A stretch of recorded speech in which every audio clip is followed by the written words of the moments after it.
paz do Senhor, irmãos. Aqui é o irmão Felipe. Estamos de novo para gravar mais um vídeo da Escola Dominical. Eu estou gravando, esse é o terceiro vídeo da lição onde nós estamos aprendendo sobre despertamento. No trimestre passado, eu estava gravando na companhia do irmão Salvador, do irmão Margarida. Esse trimestre eu estou tendo uma dificuldade para gravar, por isso eu estou gravando sozinho, ok? Por isso, no trimestre passado eu estava até mais à vontade para gravar, então eu estava gravando com os irmãos, e como aqui essa é a segunda gravação, é o segundo vídeo que eu estou gravando. O primeiro tive que deletar, então eu estou gravando de novo, então os irmãos veem a dificuldade, mas orem, coloque meu nome em oração e creio que Deus vai me abençoar para que eu possa abençoar os irmãos. Amém? Irmãos, a lição de número 3, 19 de julho de 2020, o despertamento renova o altar. Texto áureo está em 1 Reis, capítulo 18, versículo 30. Então Elias disse a todo o povo: chegai-vos a mim. E todo o povo se chegou a ele, e reparou o altar do Senhor, que estava quebrado. Verdade prática: Satanás jamais derrotará o crente, cujo altar é constantemente renovado por quem? Pelo Espírito Santo de Deus. Amém? Aleluia. A leitura bíblica em classe está no livro de Esdras, capítulo 3, versículos 2 a 5, e Esdras, capítulo 3, versículo 2 a 5, e versículo 10 ao 13. Nós estamos tomando como base esse trimestre o livro de Esdras. Amém? Também tomamos o livro de Daniel no início. E aqui estamos prosseguindo o livro de Esdras. Amém? Vamos ler a leitura bíblica em classe. Esdras capítulo 3, versículo 2 a 5 e 10 a 13. E levantou-se Josua, filho de Josadaque, e seus irmãos, os sacerdotes, e Zorobabel, filho de Saltiel, e seus irmãos, e edificaram o altar do Deus de Israel, para oferecerem sobre ele holocausto, como está escrito na lei de Moisés, o homem de Deus. E firmaram o altar sobre as suas bases, porque o terror estava sobre eles, por causa dos povos das terras, e ofereceram sobre eles holocaustos ao Senhor, holocausto de manhã e de tarde. E celebraram a festa dos tabernáculos, como está escrito, e ofereceram holocausto de dia em dia por ordem, conforme o rito, cada coisa no seu dia. E depois disso o holocausto contínuo, e as luas novas, de todas as solenidades consagradas ao Senhor, como também de qualquer que oferecia oferta voluntária ao Senhor. Quando, pois, os edificadores lançaram os alicerces do templo do Senhor, então apresentaram-se os sacerdotes já paramentados e com trombetas, e os levitas, filhos de Asaf, com saltérios, para louvarem ao Senhor conforme a instituição de Davi, rei de Israel. E cantavam a revés, louvando e celebrando ao Senhor, porque é bom, porque a sua benignidade dura para sempre sobre Israel. E todo o povo jubilou com grande alegria, quando louvou o Senhor pela fundação da casa do Senhor. Porém, muitos dos sacerdotes e levitas de chefe dos pais de Abeles, que viram a primeira casa sobre o seu fundamento, vendo perante os seus olhos esta casa, choraram em altas vozes, mas muitos levantaram as vozes com júbilo e com alegria, de maneira que não discernia o povo as vozes de alegria das vozes do choro do povo, porque o povo jubilava com tão grande júbilo que as vozes se ouviam de muito longe. Pai, fala conosco mais uma vez pela Tua palavra. Abra nosso entendimento, ó Pai, e nos exponha a verdade das Escrituras Sagradas. Não nos deixe, Senhor, estarmos estéreis, ó Pai, ao conhecimento, e nem surdos à palavra e à voz do Espírito Santo de Deus. Em nome de Jesus. Amém. Hoje falaremos sobre mais uma coisa. Nós estamos estudando sobre despertamento. Então hoje falaremos sobre o altar. O despertamento, o verdadeiro despertamento, nos traz de volta ao altar O verdadeiro despertamento faz-nos restaurar o altar e o verdadeiro despertamento faz-nos santificar o altar. O altar hoje é o nosso coração, é o nosso espírito, é a nossa vida de comunhão com Deus, é a nossa comunhão com Deus. Restaurar o altar significa restaurar a sua comunhão com Deus. Aleluia. Santificar o altar quer dizer pôr a sua vida em santificação, melhorando e buscando aprofundar mais a sua comunhão com Deus. Aleluia. Um dicionário bíblico que eu tenho aqui, lê-se o seguinte sobre altar: lugar onde se colocam oferendas ou espécie de mesa onde os sacerdotes colocavam os sacrifícios, quer de animais, segundo o rito ao israelita, quer de aromas. No Novo Testamento, as referências a altares, que passam a significar lugar alto, apontam para Cristo como o nosso altar. A Bíblia faz menção de diversos altares, diversos tipos de altares. Temos o altar de juramento, sacrifício de incenso, etc. Existe uma regulamentação sobre o uso dos altares nas instruções passadas a Moisés. Na verdade, a construção do tabernáculo, que posteriormente serviu de modelo à construção do templo de Salomão. No Novo Testamento, onde nós somos o santuário de Deus, o altar é nosso espírito, que, selado pelo Espírito Santo, traz a presença sacrificial do Cordeiro de Deus. Amém? Glória a Deus. Aleluia. Bendito seja o nome do Senhor. Aleluia. Então, irmãos, eu sei que no tabernáculo existia dois tipos de altares: o altar do sacrifício, que era feito de bronze, e o altar de incenso. Este, por sua vez, era de ouro. No altar de incenso se apresentavam os incensos, os aromas, e no altar do holocausto se apresentava sacrifícios. Aleluia. Nesta lição iremos meditar sobre um fato que caracteriza o verdadeiro despertamento. Trata-se da necessidade que os homens passam a sentir-se de se chegarem mais perto do altar de Deus, a fim de estarem cada vez mais perto de Deus. O despertamento conduz o homem ao altar. Os judeus sentiam-se a necessidade do acesso a Deus que o altar lhes proporcionava. O propósito que traziam no coração ao retornarem do cativeiro precisava ser muito forte, porque estavam rodeados de inimigos cruéis. A Bíblia diz: o terror estava sobre eles por causa dos povos da terra que os rodeavam, em Esdras 3, versículo 3. Por isso mesmo o povo sentia que precisava do acesso a Deus através do altar. Este será o holocausto contínuo perante o Senhor, onde vos encontrarei para falar contigo ali. Os judeus agora almejavam estas bênçãos através do altar. Quando nós queremos chegar-se a Deus, Jesus disse: vai no teu quarto, fecha a porta, ora ao teu Pai que está em secreto, e o teu Pai que te vê em secreto te recompensará. Todos os despertamentos genuínos começam com a restauração do altar. Há sim uma reconciliação. As pessoas procuram voltar-se para Deus, reconciliar-se com Deus, chegar-se a Deus, ouvir a voz de Deus. Eles têm esse interesse pela restauração do altar. Amém? Temos na Bíblia vários exemplos disto. Vejamos.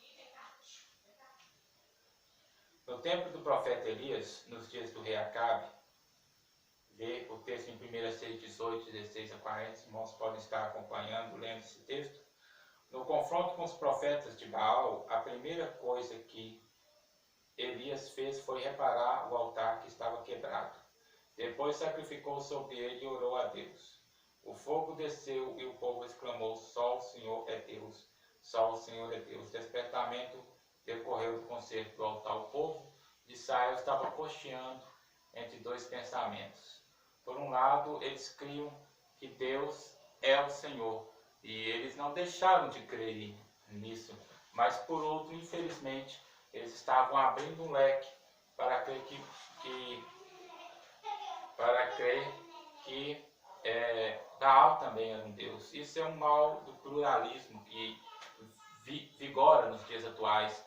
Ele quer que você creia na sua religião, não importa, tudo bem, acredite na sua religião, mas você também tem que aceitar a realidade das nossas outras religiões como uma verdade. Ou seja, você tem o seu Deus, mas o meu Deus também existe. O seu Deus é verdadeiro, mas o meu Deus também é verdadeiro.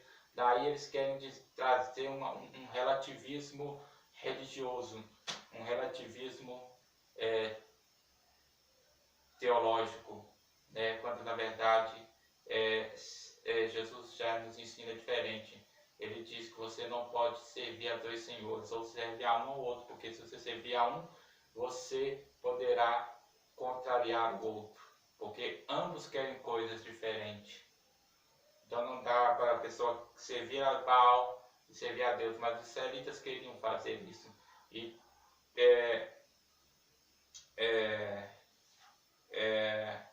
Elias chocou eles com essa responsabilidade. Vocês devem decidir.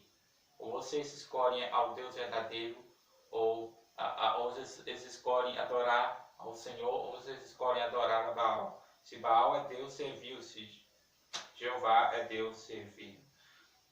O Deus que responde por meio de fogo.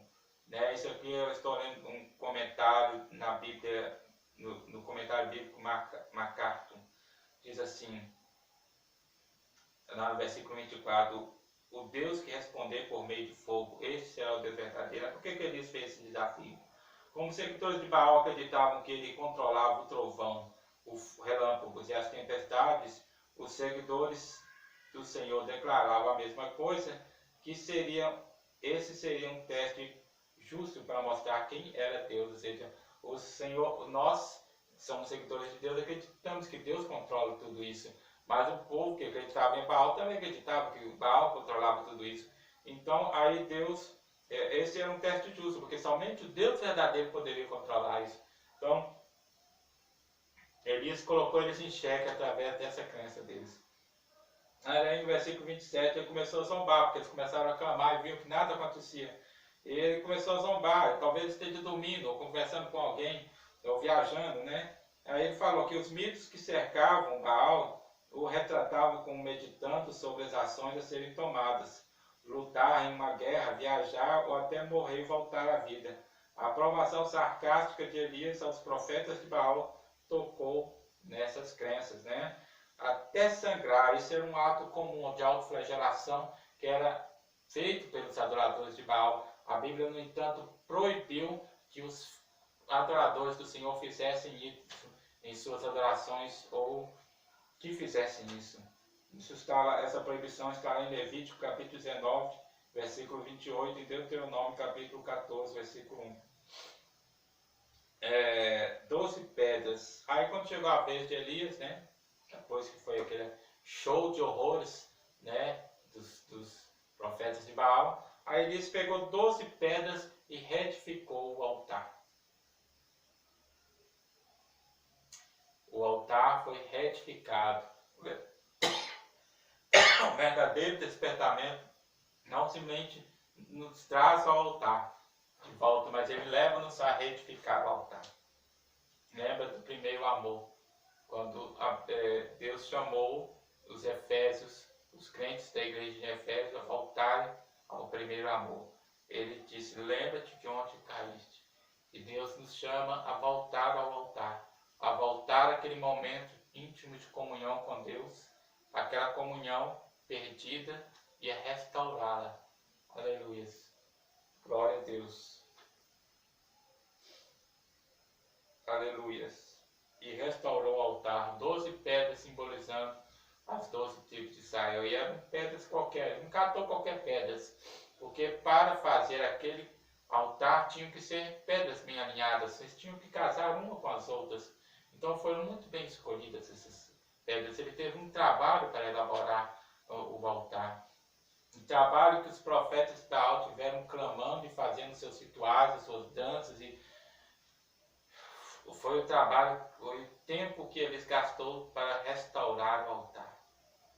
Então, às vezes gastamos nosso tempo em tantos movimentos vazios. Aleluia.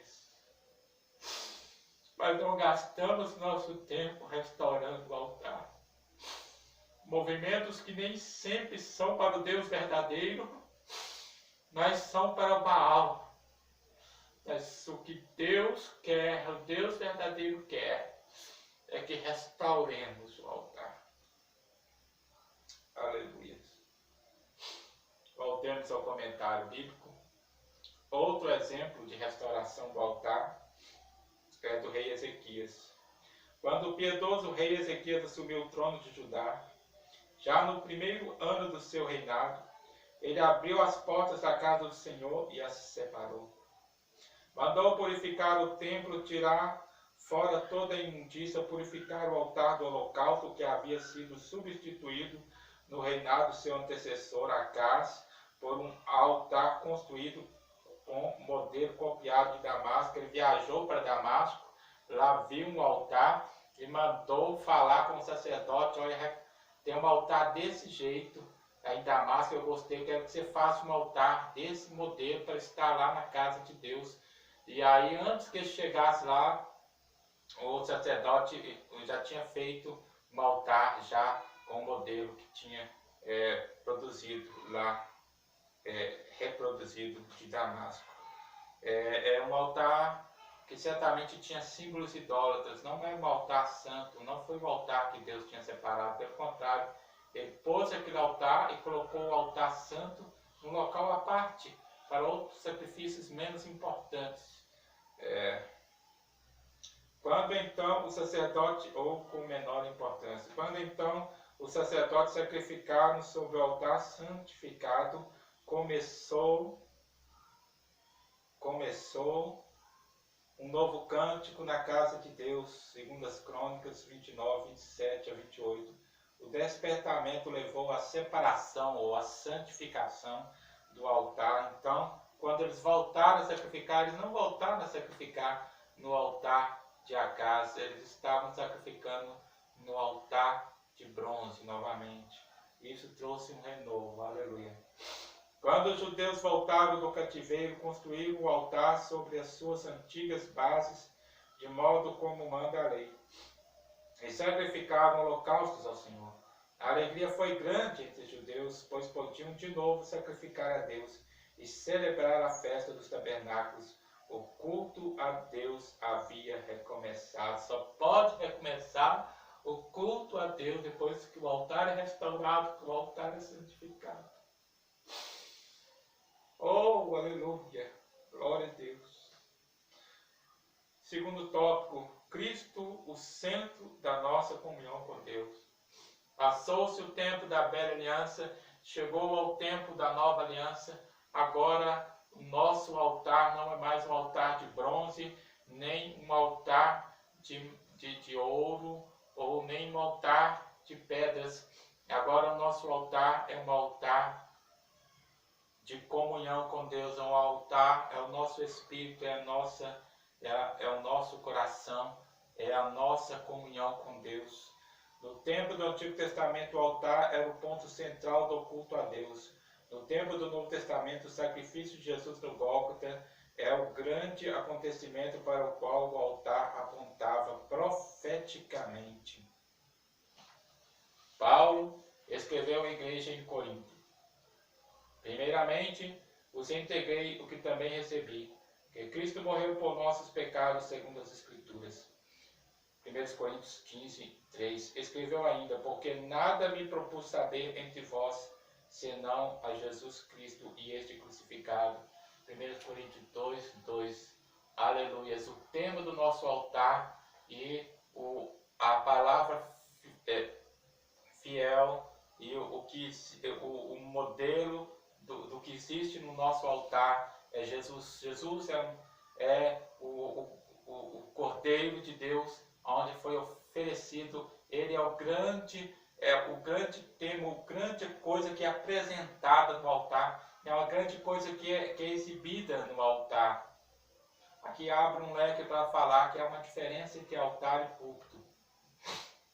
O altar é o lugar do sacrifício, o altar é o lugar da humilhação, o altar é o lugar do quebrantamento, o altar é o lugar da reconciliação e da comunhão.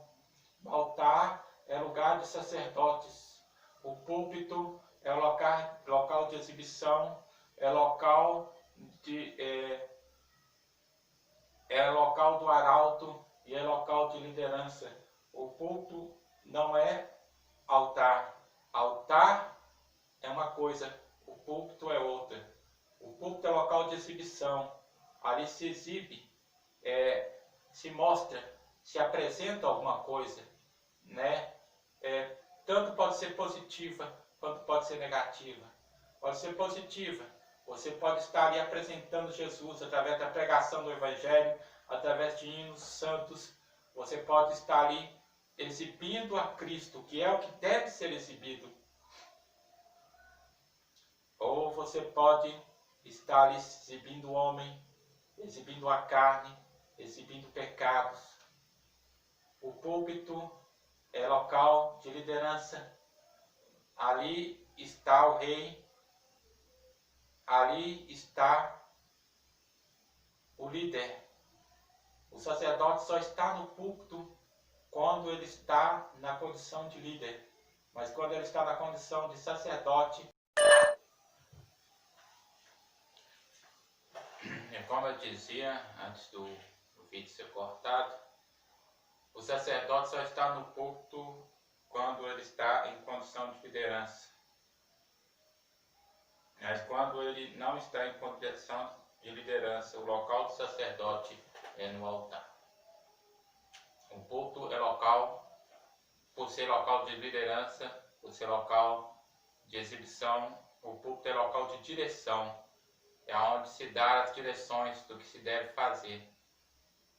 Então, é um local onde as pessoas que estão nele têm que ser pessoas realmente de Deus para direcionar o povo ao local certo. Mas pode acontecer de talvez serem pessoas que afastem as pessoas do local certo, que é o altar. E o púlpito é o local do arauto. O arauto é aquele que prega, aquele que anuncia tanto o rei quanto traz uma mensagem a alguém importante, ou quando traz uma mensagem importante. É o pregador, aquele que prega a palavra de Deus, que anuncia a palavra do reino. Amém? Glória a Deus, bendito seja o nome do Senhor. Então não podemos confundir altar com púlpito. Ok, irmãos? Por favor, não confunda o altar com o púlpito. O comentarista diz aqui no subsídio cultural: quase todas as pessoas dessa geração têm um conceito errado do verdadeiro altar, no sentido genérico e prático que motivou sua existência. Todos julgam geralmente que um altar genuíno é a parte de um templo, de uma catedral, de uma mesquita ou de uma sinagoga, reservada exclusivamente aos pastores, aos sacerdotes ou aos sabinos. Muitos, sem dúvidas, vão surpreender-se quando lhes mostrarmos como a Bíblia define o significado do altar verdadeiro e sua função. O altar, de acordo com as Escrituras, era um lugar construído para nele se oferecerem sacrifícios e holocaustos de animais. Era um testemunho perpétuo, um favor. Sentia-se nele a manifestação divina, significava a presença de Deus, santificava as ofertas e era o lugar onde se realizava a comunhão dos fiéis com o Senhor. Por essas razões o altar era respeitado. Irmãos, no púlpito, um púlpito significa a presença de Deus, um púlpito santifica as ofertas, um púlpito é lugar de comunhão dos fiéis com o Senhor. Vamos pensar bem, né? Vamos pensar bem. Cristo, o centro da nossa comunhão. É isso que eu estava lendo quando eu abri o leque para falar sobre altar. aí, a parte seguinte é o seguinte, que eu não li, né?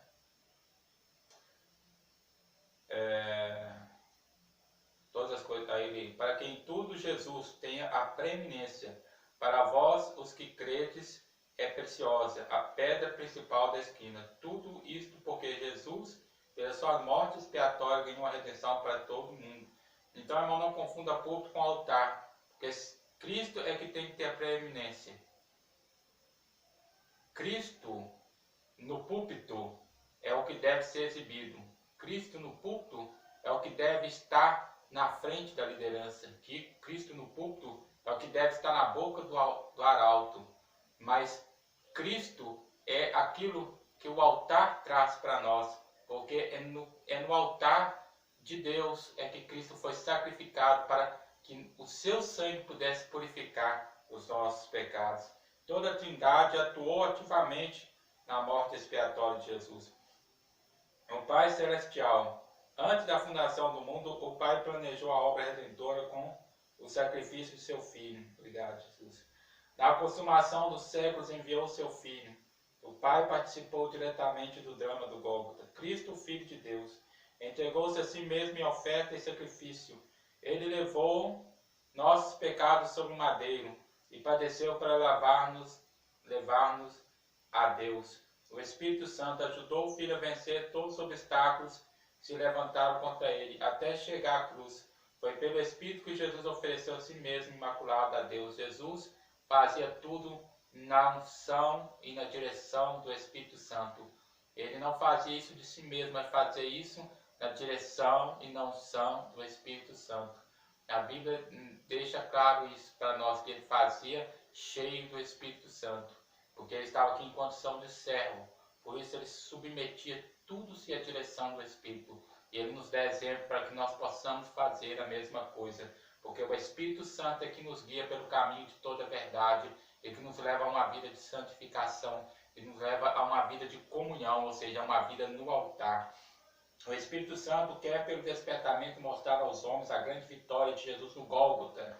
O Espírito Santo quer iluminar o entendimento dos homens para esta grande realidade. Depois de serem iluminados, suportastes grandes combates de aflições. O Espírito revela, Efésios 1:17, iluminando os olhos do nosso entendimento, diretamente, para que saibamos a grandeza do seu poder sobre nós, que manifestou em Cristo, ressuscitando dos mortos. O Espírito Santo revelou a Pedro que Jesus era o Cristo, o Filho do Deus vivo.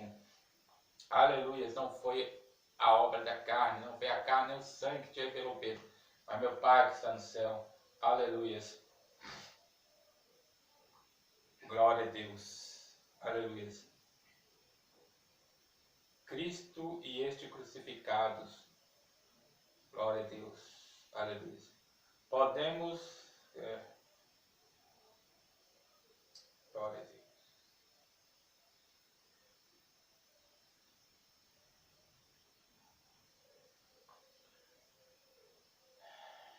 O Filho de Deus vivo. O Espírito ensina as profundidades do vitupério da cruz. Quando Jesus, na estrada de Emaús, explicava aos seus discípulos o que as Escrituras escreveram sobre sua morte, os corações deles ardiam. Ou seja, enquanto Jesus falava, o Espírito operava.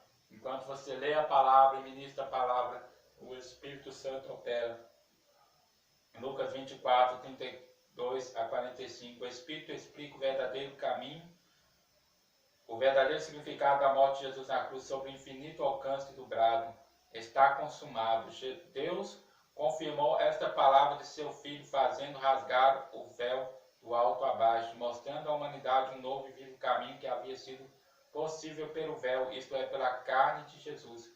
Por meio desta vitória, os principados e potestades satânicos foram despojados e Jesus triunfou sobre eles na cruz. Por isto temos nele a vitória. Pela fé em Jesus Cristo podemos vencer o mundo. Por causa do brado está consumado.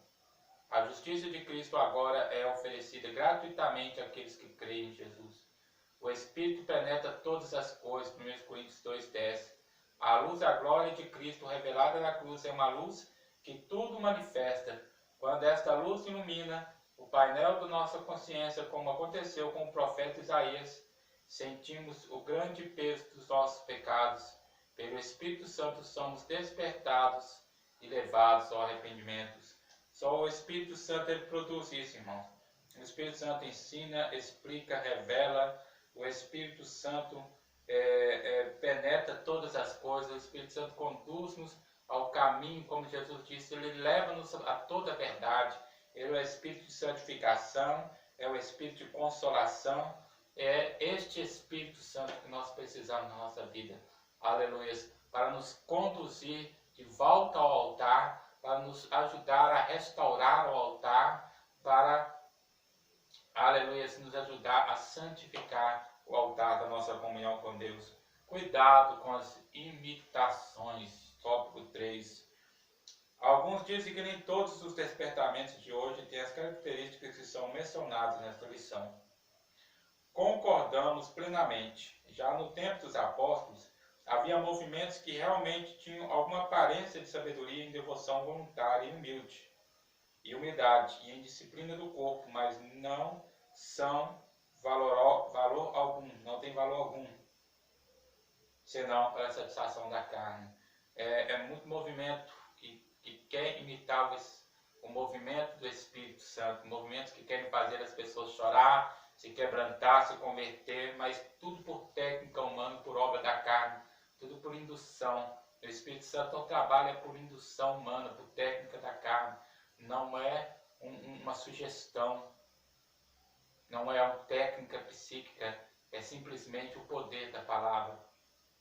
Havia um irmão, eu não me lembro qual, só sei que ele ouviu um irmão citar um salmo de cor e ele ficou desejoso de citar também, e ele deram a oportunidade, mas ele não conseguiu decorar o salmo direito, ele começou a falar e ele agarrou numa parte do salmo, e quando ele repetia, tentando insistentemente a tentar falar o salmo completo, ele insistia, voltava na palavra, insistia, e aquele movimento dele, por aquela brecha que prendeu a atenção da igreja, Deus trouxe uma alegria no povo, e houve aquela alegria, aquele mover, aquele vivar do Espírito no meio do povo.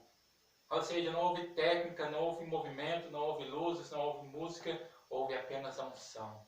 É uma coisa simples, é uma coisa que o homem aprende ali numa faculdade. Também em nossos dias aparecem movimentos que são imitações, baratas do verdadeiro despertamento. Muitos desses movimentos empregam técnicas avançadas de dominações psicológicas. Estes avivalistas ou especialistas sabem, com suas técnicas, dominar o auditório e podem fazer o público rir, chorar, jubilar, pular, bater palma, etc.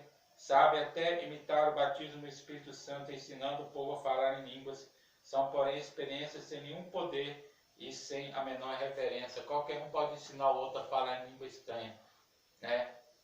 Existem técnicas que o povo fala. Vai dizendo aleluia, aleluia, aleluia, aleluia. Olha, não é um êxtase não, gente. Não é um êxtase carnal, não. Não é você sair de si, não. É o poder de Deus. É o poder de Deus. Êxtase, as religiões do mundo têm êxtases, né? Às vezes as pessoas rimam, né? É só contar uma piada. Às vezes a pessoa jubilar, cria um clima numa igreja, com um toque de música, começa a falar palavras bonitas ou palavras que comovam a pessoa, conta uma história triste. Não é bem assim não, irmãos.